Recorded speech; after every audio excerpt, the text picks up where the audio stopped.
In this lecture, we will be discussing natural numbers, integers, and rational numbers. We will not formalize in great detail because we do not want to go into the depth of the algebra which is required, but we will discuss a few properties. Basically, the first principle of mathematical induction and well ordering principle and their equivalence for the set of natural numbers and a few properties of rational numbers. Leopold Kronecker said that God made the integers, all the rest is the work of man. Even if we don't go to this extent of belief, when we start defining natural numbers, we need some axiomatic approach. This was formalized by Peano and other mathematicians and is known as Peano's axioms. What does it say? That the set of natural numbers is a set which has a particular element 1 and an injective map sigma from n to n, so that sigma n is not equal to 1 for any n belonging to n. So there is no way you can go back to 1 via this map sigma. Sigma n is called the successor of n. And the third property, which is called induction, says that if S is any subset of n satisfying the properties that 1 belongs to S and n belongs to S implies sigma n belongs to S, then S has to be equal to n. So let us see, what do these axioms mean. You start with the element 1. This is a natural number by our axiom, and by the second axiom, sigma 1 is also a natural number. So sigma of sigma 1 is also a natural number, again by this second property. So since sigma 1 is a natural number and it is an injective mapping, so sigma of sigma 1 is also defined. So again, sigma of sigma 1 is again defined.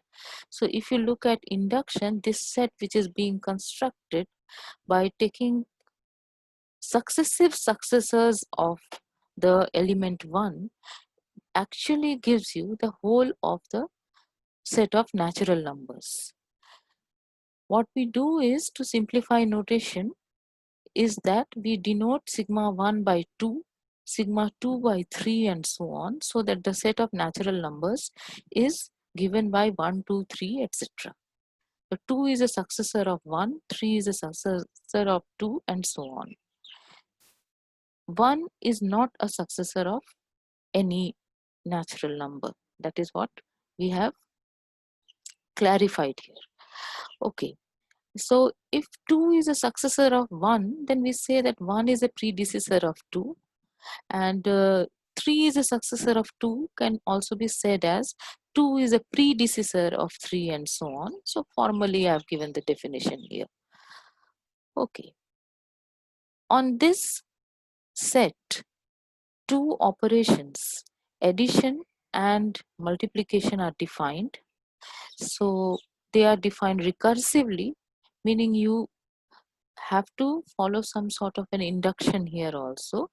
So first what you do is that if you take any m, then m and 1 are added to give sigma m. And after that, if you take any m and n, then if you add m and sigma n, you will get sigma m plus n. So this is the rule for addition. Similarly, the rule for multiplication is that m into 1 is equal to m, and m into sigma n is equal to m into n plus m. If you think about it for just a few moments, you see that it makes sense, because sigma n is just n plus 1 and sigma of m plus n is m plus n plus 1. Similarly here, sigma n is n plus 1, so this is m into n plus 1, so this is equal to mn plus m. So this is familiar ground for us, and these two operations satisfy certain laws of arithmetic which are called the commutative law. That is, if you take any two natural numbers, the order in which you add them or the order in which you multiply them are irrelevant. You will get the same answer. Associative law says that if you have three natural numbers, then the order in which you add them or the order in which you multiply them are irrelevant. You will get the same answer. And distributive law relates addition to multiplication by the formula that if A is multiplied by B plus C, then the answer would be you just multiply A with B and A with C and add. Then you will get the same result. Okay. Apart from these arithmetic operations, there is also an order relation on n.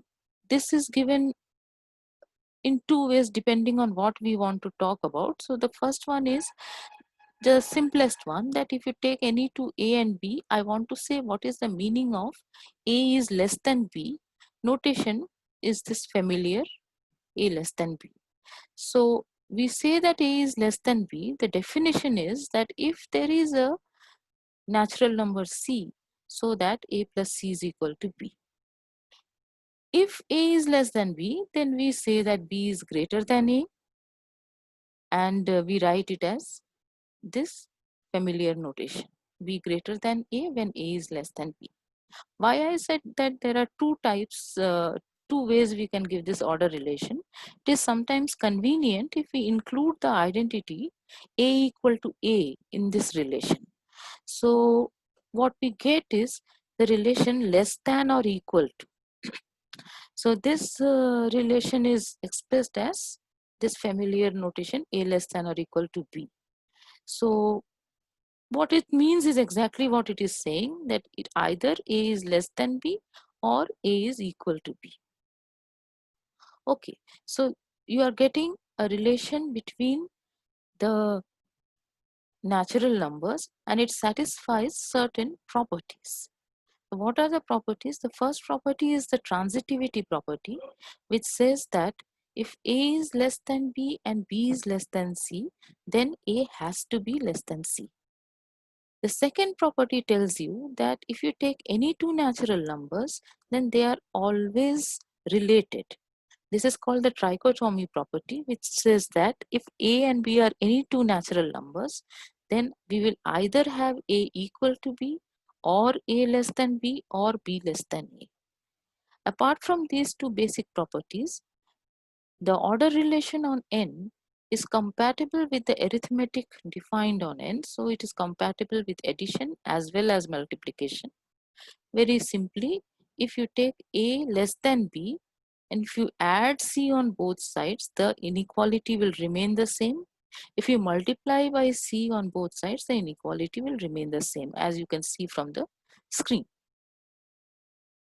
So once you have these two arithmetic operations defined on n, you can talk about the inverse operations of these. The inverse of addition is subtraction, inverse of multiplication is division. So how do you formally define subtraction? You are given any two natural numbers A and B. You want A minus B to be some natural number, which will satisfy the property that A minus B plus B is equal to A. So notice you want that B should be somehow increased by some quantity to get A. Recall that uh, A is less than B. This was defined when you could get a C so that A plus C is equal to B. So here, when we are trying to say that I want to get a number A minus B, number meaning natural number here, so that when I add it to B, I get equal to A, I necessarily want that B should be less than A. So A minus B is defined only if B is less than A. So this operation cannot be carried out by taking any two natural numbers. So what do we say that in algebra is that n is not closed under the operation of subtraction. Similarly, if you want to define division, What should be your definition? Suppose I take any two natural numbers a and b, then I want a divided by b to be a natural number. And what should this natural number be? It should be the natural number so that when you multiply it with b, it should be equal to a. So necessarily a should be a multiple of b. Otherwise, a divided by b is not defined for natural numbers. Hence, n is not closed under the operation of division either. Okay, let us just notice one more fact here which will be useful, is that when you take the any natural number n and 1, then 1 into n is always equal to n. So by this given formula, you see that n by 1 is the natural number n itself.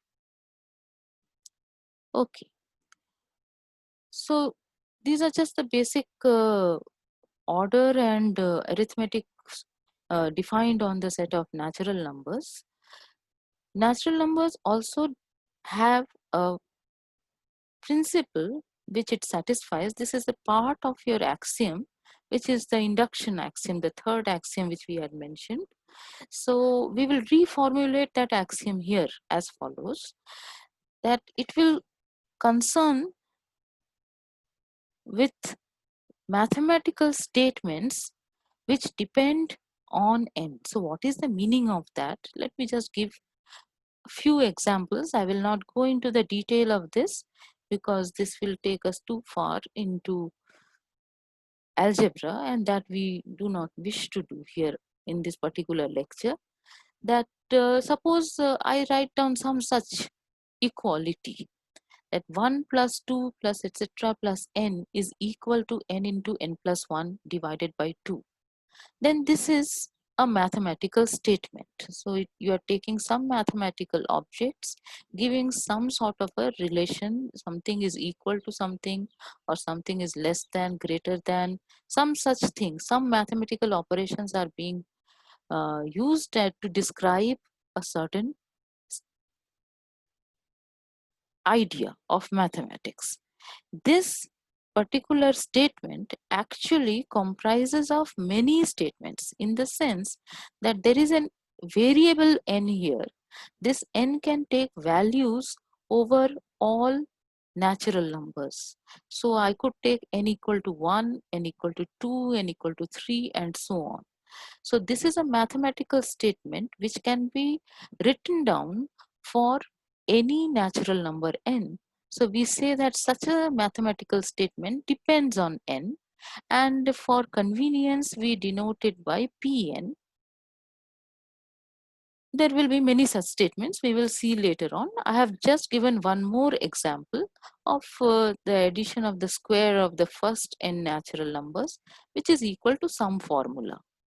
Okay, when we are saying that these are mathematical statements, there is no such claim that they are true necessarily. The two examples which I have given are in fact true, but if you can write down any random uh, expression like this, which will be called a mathematical statement depending on n. Now it is your task to find out whether such a statement is true or not. So that is what first principle of induction is all about. So how are you going to determine whether a mathematical statement is true or not? So I have given it in the simplest form.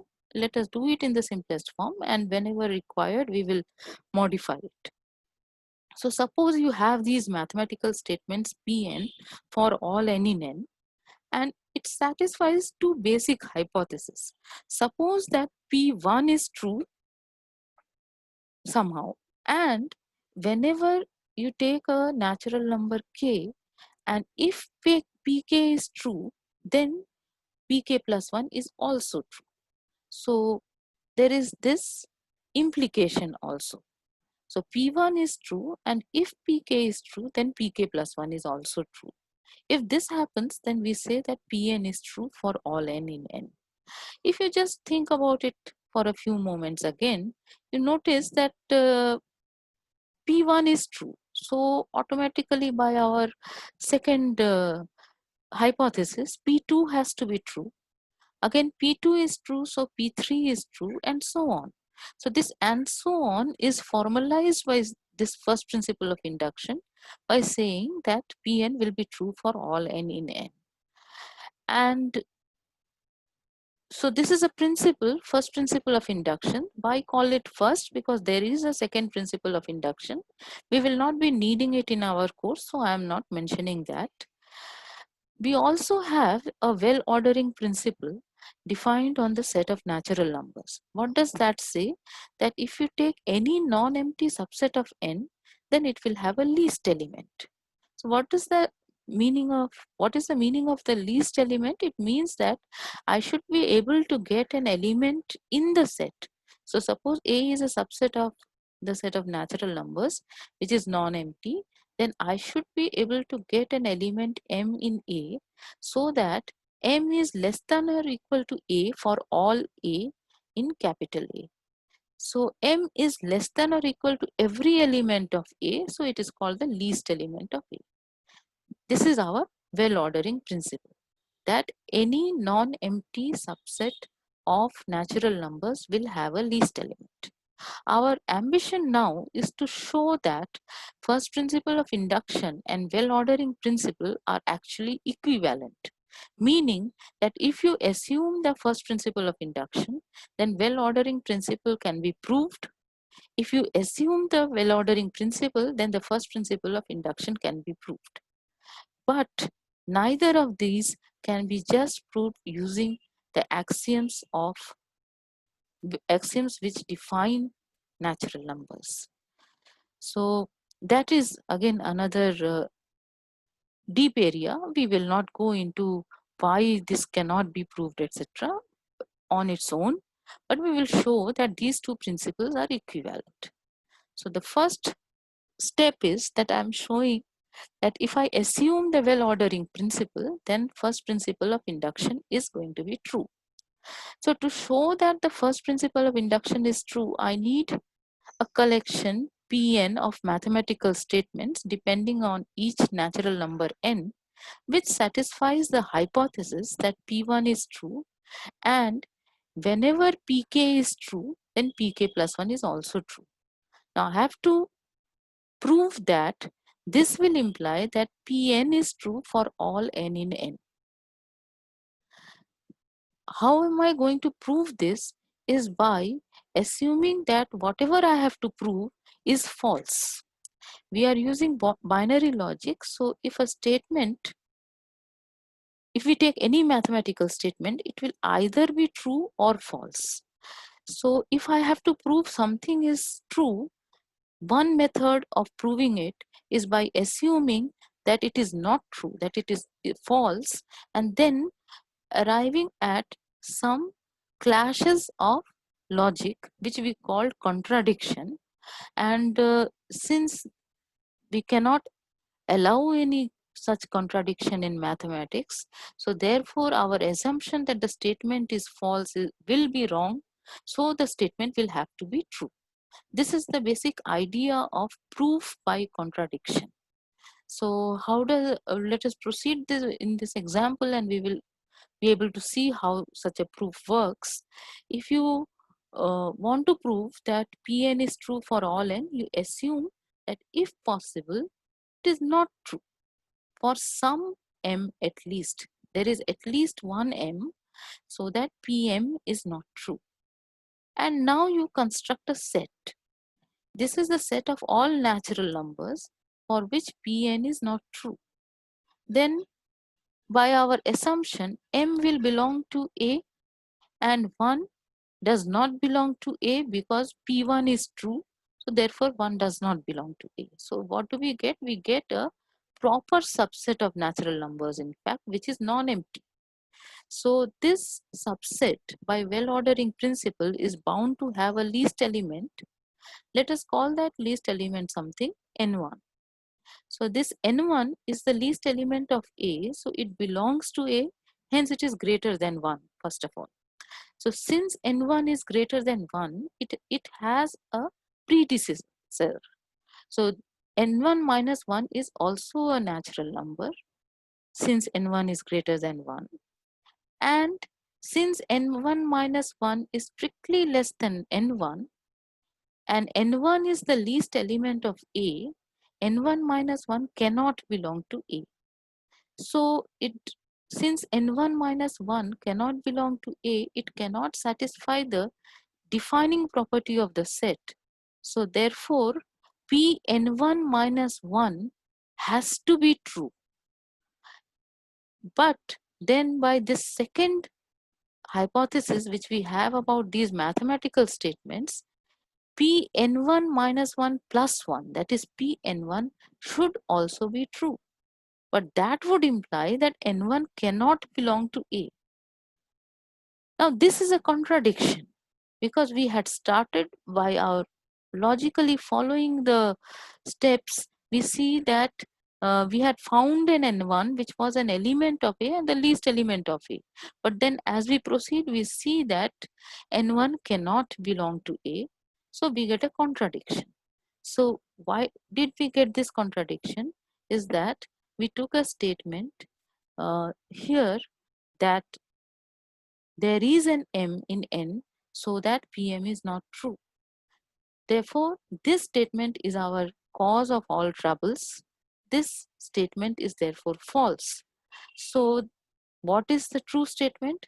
That Pn is true for all positive integers n. Hence, what we have seen is that well-ordering principle proves the first principle of induction. Similarly, we will see that the first principle of induction will prove the well-ordering principle. So now what do we have to show? We take any subset of n which is non-empty.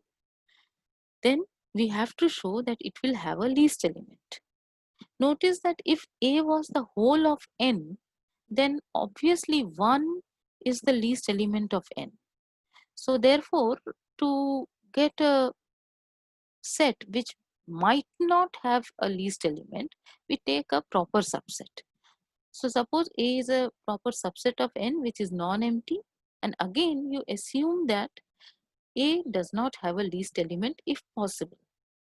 Now you construct a set. What is this set?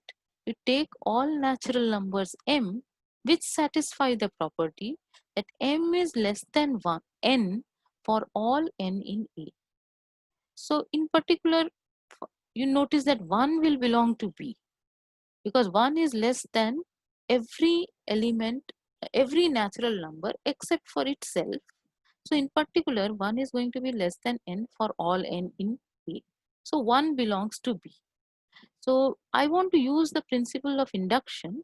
So instead of leaving it as a set, I make a statement that suppose Pn is the statement n belongs to B for all n belonging to n. Then by what I was saying just now, P1 is true because 1 belongs to B. What I will show is that the second hypothesis of first principle of induction will also be true. That is, you assume that Pk is true, then you will be able to show that Pk plus 1 is true. So what is the meaning of Pk is true? Pk is true means K belongs to B. So K is less than n for every n in A. So if you just add 1 to K, what will happen? K plus 1 will become less than or equal to n for all n in A. Right? Now, this will imply that K plus 1 is the least element of A if K plus 1 belongs to A. So we have assumed that A has no least element, therefore K plus 1 cannot belong to A. Therefore, K plus 1 has to be strictly less than n for all n in A. So K plus 1 satisfies the defining property of B. Means K plus 1 belongs to B, that is Pk plus 1 is true. Hence, whenever Pk is true, that is K belongs to B, automatically K plus 1 also belongs to B. Therefore, by the first principle of mathematical induction, what do you get? That Pn is true for all n in n. What does this mean? This means that n belongs to B for all n in n. That is, B is in fact the set of natural numbers. Now, what happens? What is the intersection of A and B? If you take any element of A, it cannot be less than every element of A. So, say some x belonging to A. Then x is equal to x. So x cannot be less than x, meaning x cannot be less than every element of A. So if you take any element of A, it cannot belong to B. And similarly, if you take any element of B, it cannot belong to A. So the intersection of A and B is empty. But we have also shown that B is the set of natural numbers. So A intersection B must be equal to A. But A is again non-empty. So we are arriving at a contradiction. Why did we arrive at this contradiction? Because we had assumed that A does not have a least element. So this statement is false. That means A has a least element. This statement is true. That is, you have proved the well-ordering principle. Okay. So after this was slightly heavy duty, but let us go on with our number systems. You have the set of natural numbers. What are the set of integers? What you do is, we will not go into careful logical definitions and so on, because that would take us too far afield. We just describe it very simply as take all natural numbers and take the set of these type of symbols minus n, where n belongs to n. These I want to call the negative numbers, and you also take 0, this symbol. So you have you union of 3 sets. This set you call as the set of integers. The notation z comes from the German word Zahlen for numbers, and this is a standard notation nowadays. We will be using this notation. Okay, so n will consist of the positive numbers, minus n for every n belonging to n will consist of the negative numbers, and we also have 0. So here automatically you see that n, the set of natural numbers, is a subset of the set of integers. So we want to extend the arithmetic defined already on the set of natural numbers to the set of integers. So what you have to tell in detail is how you will add two negative numbers, or a negative number and a positive number, or any positive or negative number with 0, and so on. And similarly for multiplication. So the definitions are quite obvious, and I have just listed them here. Say for example, minus m plus minus n. This would be equal to, you just take m plus n and take the minus of that for any two natural numbers mn. Similarly, minus m into minus n is equal to mn, and when you are taking the addition of a negative number and a positive number, then you have to take two cases actually.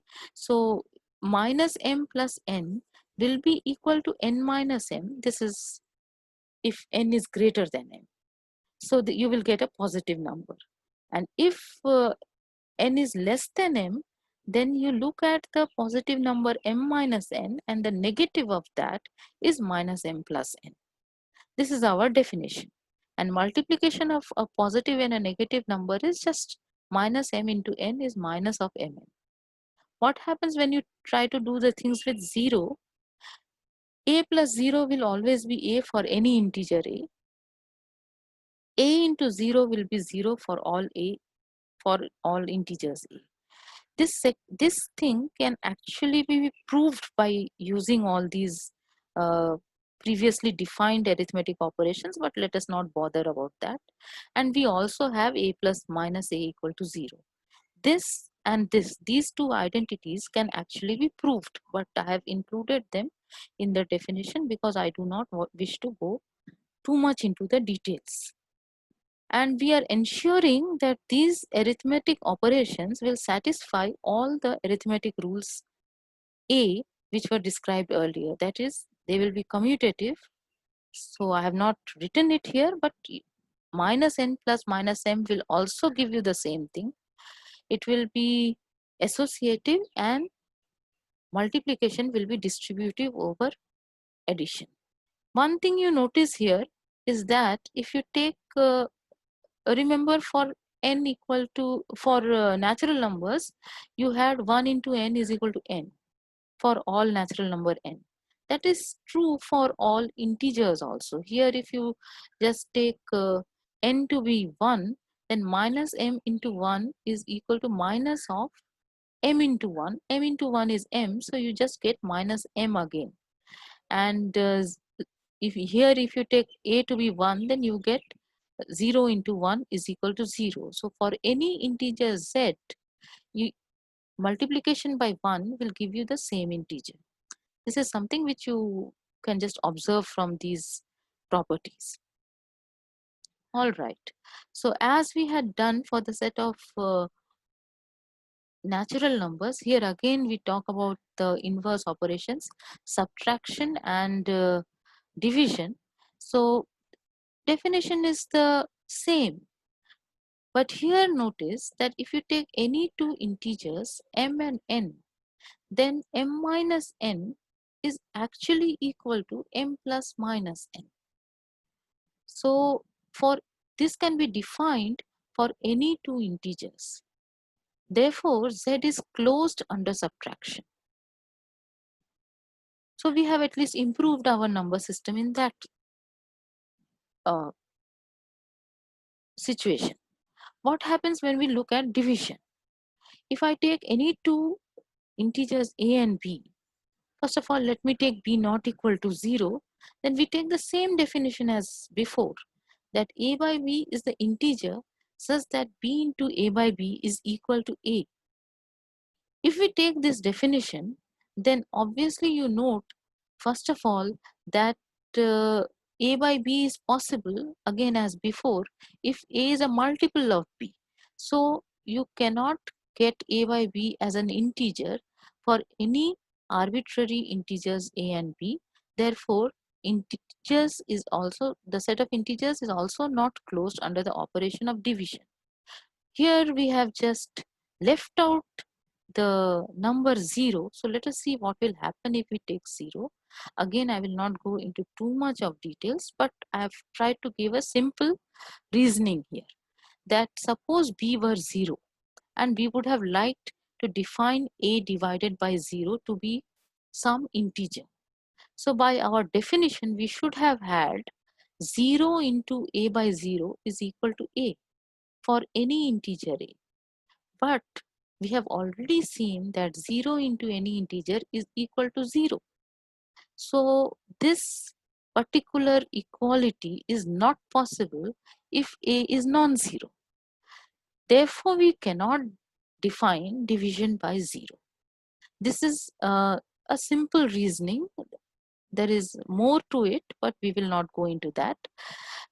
Some of you may think that, okay, we cannot define it when a is non-zero.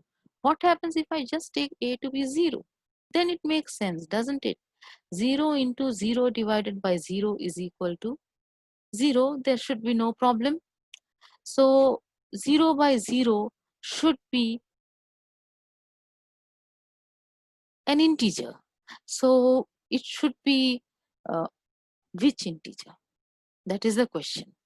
So 0 by 0, now notice that since 0 into m is equal to 0 is defined, is this identity is true for all m in z, 0 divided by 0 could be any integer. So there are several choices for the uh, expression 0 by 0, and that means that 0 by 0 cannot be well defined. You need one particular integer which should be 0 by 0. So that is not defined. That type of form, that type of thing is called an indeterminate form, which we will see later. And This is our rule which we have emphasized, that we cannot divide by 0. This is one small simple reasoning which I have given. Okay, for the time being I think this is okay. Again you notice the same thing, that we, for z also, for the set of integers also, 1 into n is equal to n. This is true for all integers. Therefore n by 1, this integer is actually equal to the integer n. Okay, we also have the order relation on the set of integers. This order relation will be an extension of the order relation defined in the set of natural numbers. So we have to compare 0 and negative numbers, which are the extra numbers which are coming here. So what is the definition? We say that a negative number is less than 0 is less than a positive number. And if you take any two negative numbers, then minus n is less than minus n, provided m is less than n. So this is a very straightforward uh, description of the order relation on Z. One can easily check that all the order properties are satisfied. That means trichotomy and transitivity. That means you can compare any two integers. They will be either equal, or one will be greater than other, or one will be less than other. Also, if n is less than m and m is less than p, then n has to be automatically less than p. And there is compatibility with addition as well as multiplication, except that there is a modification when we talk about compatibility with multiplication. We cannot say that if a is less than b and c is any integer. What we do say is that if a is less than b and c is a positive integer, then ac is less than bc. This is what we will be, this is the modification which we have to get the compatibility with multiplication. So I have already used the term positive integers, the set of and I've been saying that we will call them the positive numbers and so on. The set of natural numbers are actually called the set of positive integers. Okay, so comparing with the set of natural numbers, one more thing which held there is not true for integers now. So we got some nice things. We at least got closure under subtraction, but we have to sacrifice the well ordering principle. It will not hold for Z. So I have given one example.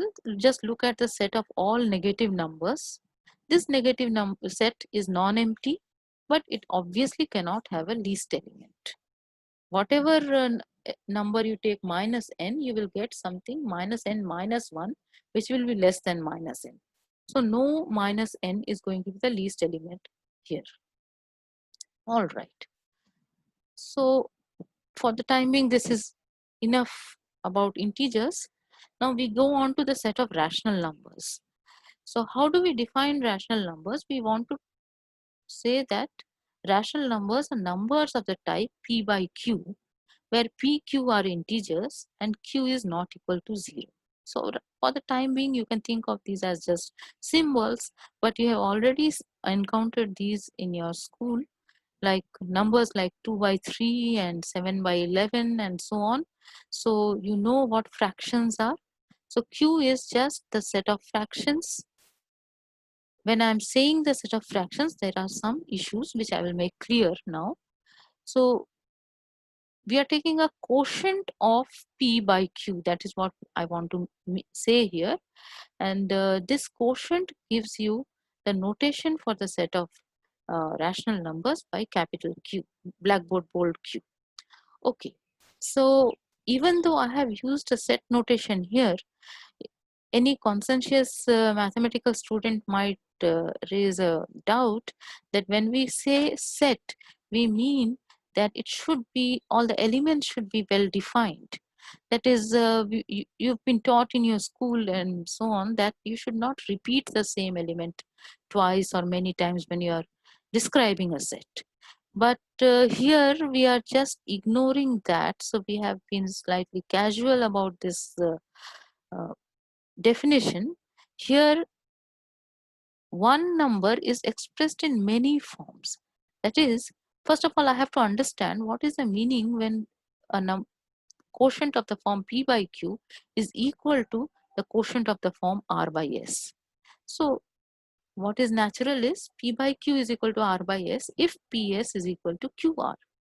So then you notice that if you take any P by Q and take any KP divided by KQ, where K is any integer, then PKQ will be equal to PKQ again here. So therefore P by Q will be equal to KP by KQ for all non-zero K. Therefore, in fact, here a fraction or a quotient or a rational number has been uh, written down repeatedly. So with that,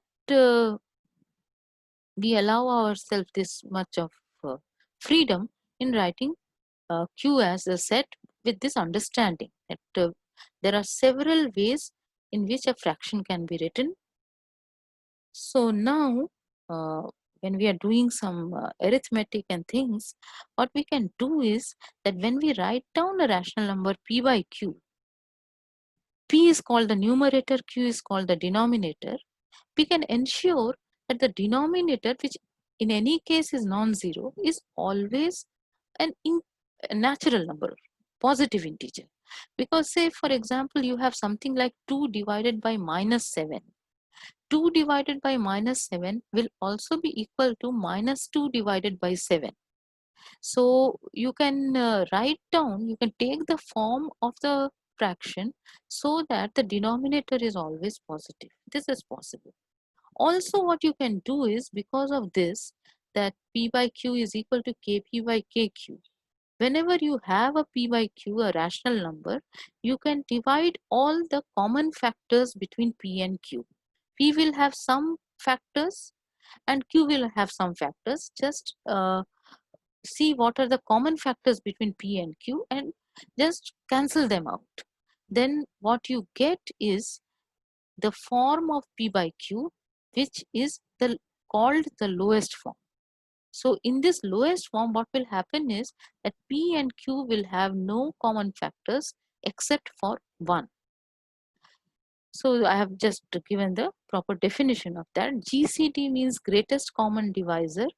You also say HCF. HCF means highest common factor. So whichever terminology is convenient for you, you can use that. All right. So you have this set of rational numbers and you want to define arithmetical operations and order relation on that. So I have just listed them quickly and I'm not going to go into the details now. What is P by Q plus R by S is, this is equal to just PS plus QR by QS. This you know. P by Q into R by S is PR divided by QS, and P by Q is less than R by S if PS is less than QR. In this order relation, you notice that it is all right if I take Q and S to be to be positive integers, as I said, and this incorporates everything. So for example, if P by Q is a negative number, so we can assume that P is negative and Q is positive, and suppose this is 0, so R is 0. So this is actually, if you multiply P and S, it will still be negative. And so negative is less than 0. That is what we have put the relation in the set of integers. So we get that every negative rational number is less than 0 and 0 is less than every positive rational number and so on. So you get all the desirable properties here, and it can be checked that all the arithmetic properties, commutativity, associativity, and distributivity is satisfied given these two operations. Also, the order properties are satisfied with the modification O1, which we had mentioned earlier, that if A is less than B and C is positive, then AC is less than BC. Okay. And we have already observed that we have this n by 1, this number is actually an integer if n is an integer, and this is the integer n. Now n by 1 is the form in which we have written the elements of Q. So Z is actually a subset of Q. Every integer can be thought of as a fraction. That is what I'm trying to say. Say for example, if you look at minus 56, so minus 56 is a fraction. One form is minus 56 divided by 1. So you can just write it as also as minus 56 multiplied by 2 divided by 2 and so on. But the lowest form would be minus 56 divided by 1. So every integer is a rational number. So we are just going on increasing our number system so that some good comes out of it. What is the good which has come out of it, out of increasing the set of integers to the set of rational numbers, is that now if you divide by non-zero numbers, then this can be done for any two rational number. Given any rational number p by q, given any rational number r by s, you can always divide p by q by r by s to get another rational number, provided r by s is non-zero. Okay. So now I will just talk about two properties of rational numbers. First one is that between any two rational numbers, there is a rational number. When I say between any two rational numbers, I mean that these two rational numbers should be different. So if I take two different rational numbers, we can ensure that one of them is less than the other. Just take p by q less than r by s, which is what I have done. Now do some simple arithmetic. Take the rational number half into p by q plus r by s. See, whatever arithmetic operations you are doing here is always going to yield a rational number. So add two rational numbers, you'll get a rational number, multiply by half, you will again get a rational number.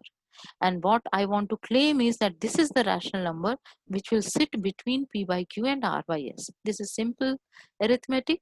P by q can be written as half of p by q plus p by q. If you replace the second p by q by r by s, the number will increase.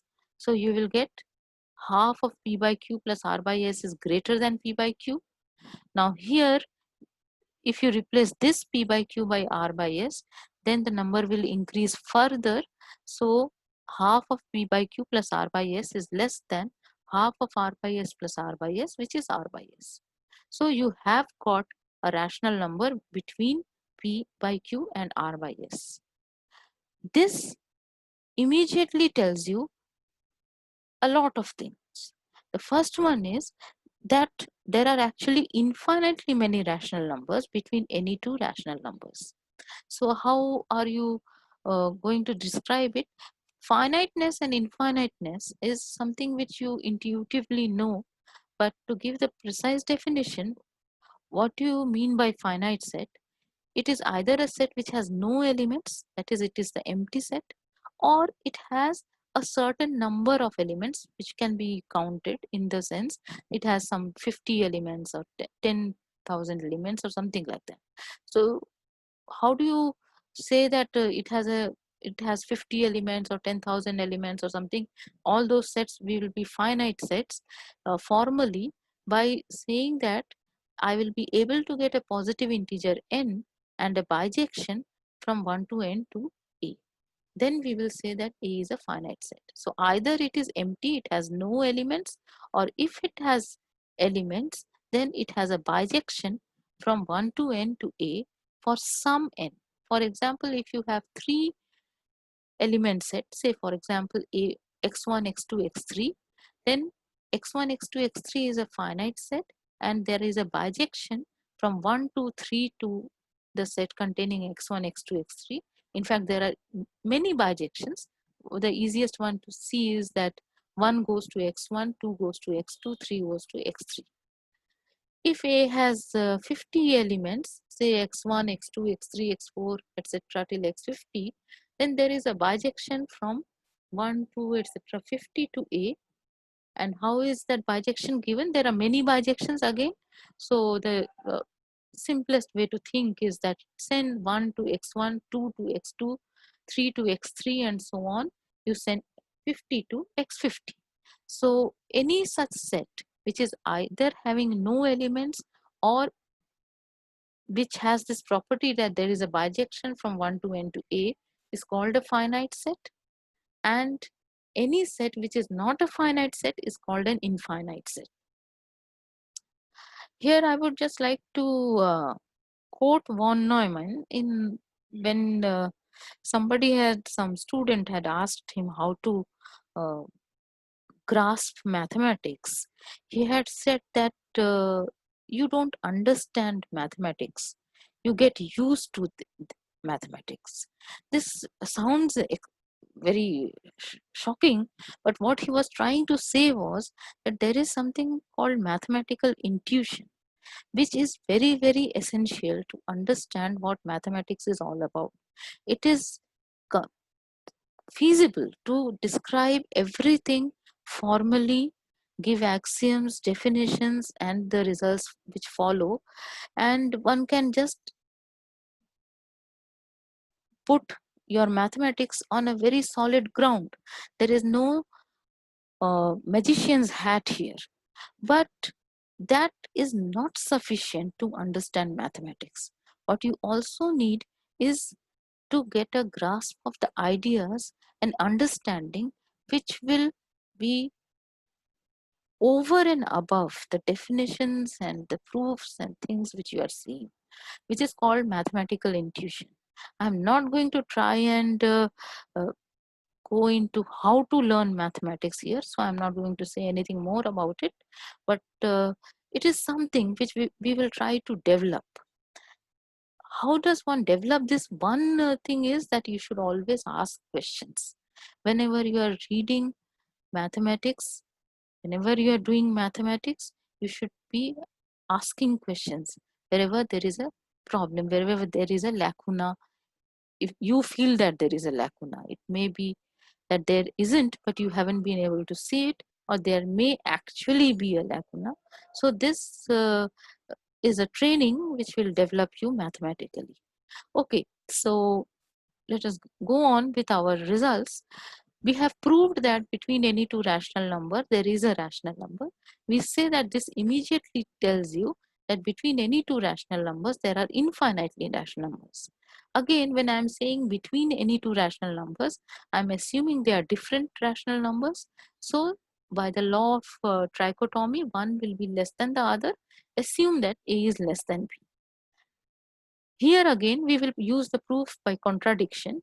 So we want to show that there are infinitely many rational numbers. Assume that there are only finitely many rational numbers. So if there are only finitely many rational numbers, we can enumerate them. What is the meaning of this enumeration? It means that I can define a bijection from 1 to n to this set of rational numbers which is between a and b. So 1 is going to R1, 2 is going to R2. So wherever 1 is going, call that R1. Wherever 2 is going, call that R2, and so on. Now, for our convenience, since you have a finite set, you ensure that R1 is the least element of that finite set. After taking R1, from the rest of the numbers, let R2 be the least. Then from the rest of the numbers, let R3 be the least, and so on. So you can just enumerate in this fashion that A is less than R1, is less than R2, etc. less than R1, Rn less than P. So you have finitely many rational numbers between these two rational numbers. Now immediately you see there is a problem. There is no rational number between A and R1. But you have proved that between any two rational numbers, there has to be a rational number. So there is a contradiction. In fact, there are no rational numbers between R1 and R2 also, no rational numbers between R2 and R3 also, and so on, no rational numbers between R and B also. So this is giving you false results at many levels. But one is sufficient. There are no rational numbers between A and R1, so it is contradicting what we already proved. So therefore, our assumption is false. Assumption was there exists only finitely many rationals between A and B. So this is false. Therefore, the other one is true. The other statement is true means there exists infinitely many rationals between A and B. Notice that I have taken a shortcut here. Instead of saying rational numbers, I'm writing rationals. This is quite a common norm in mathematics, so you should not get uh, overawed by it. Okay, so I will just prove one more result and stop. What is this? It says that Q satisfies something called the Archimedean property. That is, if you take any two rational numbers which are positive, then you will be able to get a positive integer n, so that if you look at NA will be greater than B. Which means informally that if you keep on adding A with itself, then after a certain number of additions, the number you get from A will become greater than B. This is what you're trying to say. So if A is already greater than B, there is nothing to prove here. The result is true for n equal to 1. If A is equal to B, then also the result is trivial. That is, you just take A, add it with itself, you will get A plus A, which is 2A.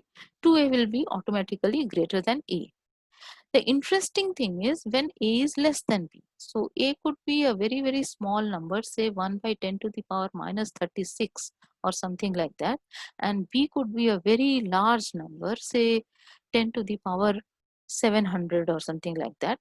So A is a very small number, B is a very great number. Even then, if you keep on adding A with itself, then you will get a finally you will be able to get at a certain stage a number which is greater than B.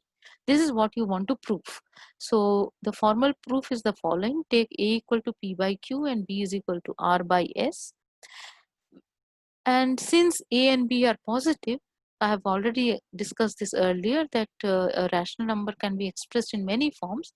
So we will take the nice form here without loss of generality, that all the numerators and denominators, that is P, R, Q and S, are positive integers. There is no problem with that.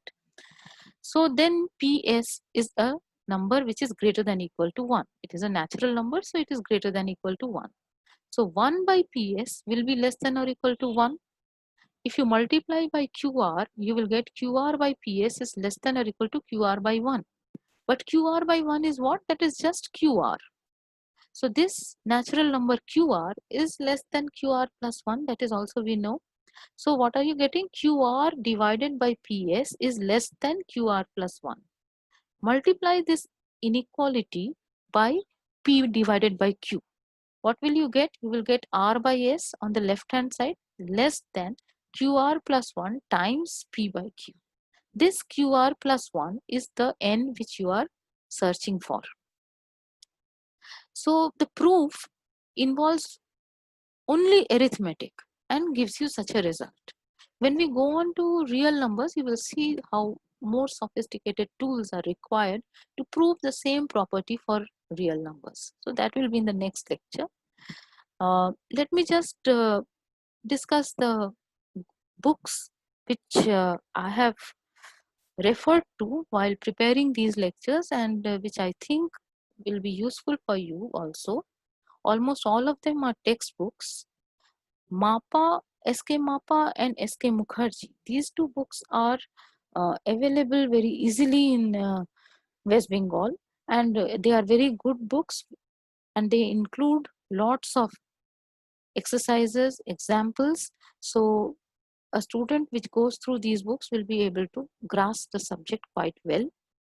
Apart from this, it is advisable also to read some foreign authors, which helps us to increase our mathematical intuition, which I said, because generally, I'm not saying always, these foreign authors' books, they do not uh, do a spoon feeding type of job. They will give you ideas, they will ask you to work out certain things and then proceed. So that helps in understanding mathematics. Therefore, it is advisable that you look at these books also. Bartley and Sherbert and Apostle. These two are my personal favorites as textbooks. You can go through them. And also Ross Elementary Analysis. This is not prescribed by the university for the honors, so-called, for this particular course, but this is a very good book also. And Rudin's book is almost like a Bible for mathematical analysis. It is a slim book, so it has several ideas. Anybody who can go through this book completely will be able to understand mathematical analysis, or rather real analysis, let me say, in a very strong fashion.